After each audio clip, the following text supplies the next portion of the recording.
Welcome to the Deep Dive. Today we're digging into the Roots Picnic, always a big deal in Philadelphia. That's right. We've got articles, attendee stories you shared, and we want to unpack it all. What's the event about and what actually happened this year, according to these sources? Okay, so the vision fundamentally is pretty powerful. The sources paint the Roots Picnic as this annual celebration at the Man in Fairmount Park. It's put together by the Roots, Philly legends, Grammy winners. Right. And it's consistently called like a celebration of Black music, culture, food. Some even call it a mecca, Been going since 2008. A long time. Yeah, and Black Thought, he's quoted saying it's like a crash course in the Philadelphia experience where ideally everyone's at their best. It apparently started as just an idea maybe 18 years back, and the sources say it just naturally evolved. The lineup is always eclectic, big names like Lenny Kravitz, Meek Mill, Maxwell, Thames this year, plus local talent. That's the goal, this big cultural moment. And that intention, that celebration, is clearly why people go. But okay, Saturday. The sources really focus on Saturday's issues. What kicked it off? Well, the official story reported as rain. Heavy rain before the event started.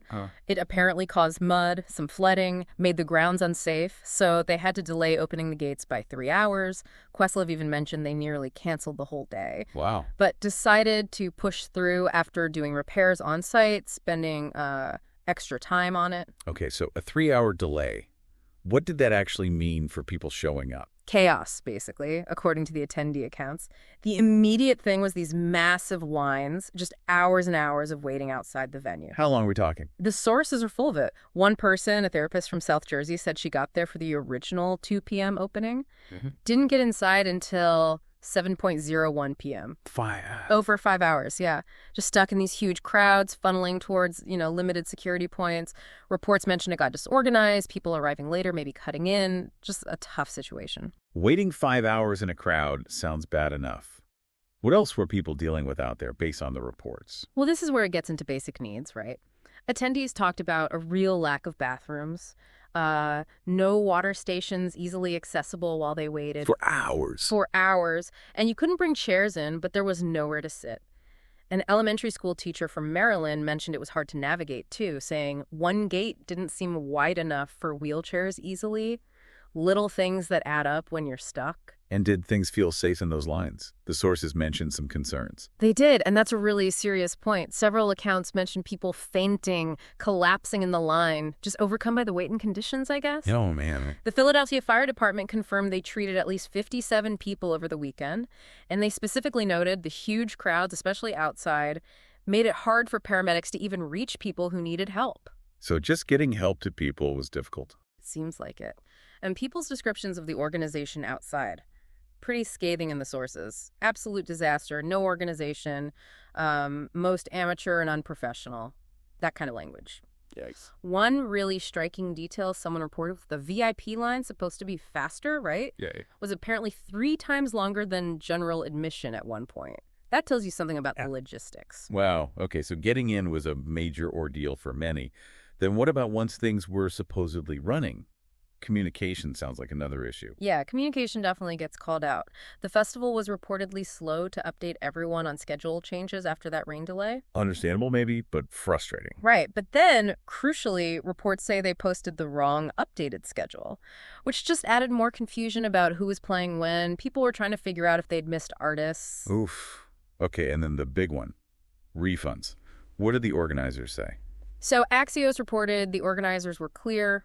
No refunds. Their position was, look, it's a rain or shine event, and they argued they delivered a full day of artist performances.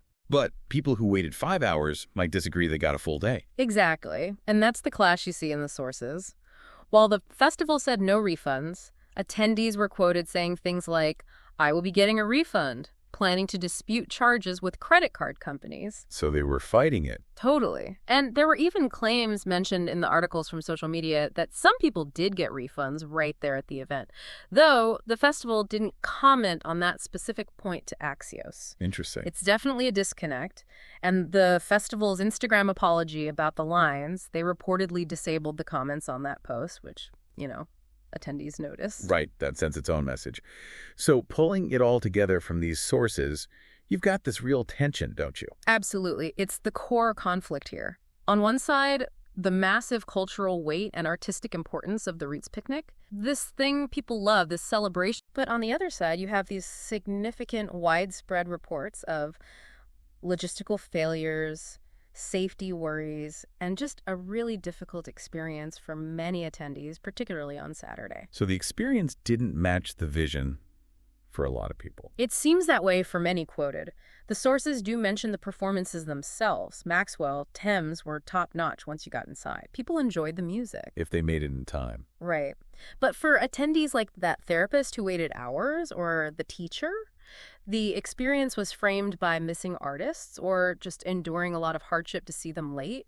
It shows how operational problems, even weather-related ones, can just overshadow everything else. Yeah. And it made even longtime fans quoted in the sources wonder if they'd actually come back next year. That really sums up this deep dive into the Roots picnic sources, the celebrated vision, meeting some very challenging realities this year. And it leaves us with something for you to think about. The sources show this event is meant to be pure joy, right? But for many, it involved, well, real difficulty. One person mentioned the crowd breaking into song at times as we suffer together in line. What does that framing suffering together to see an artist tell you about the experience and its value? How does that shared struggle change the memory?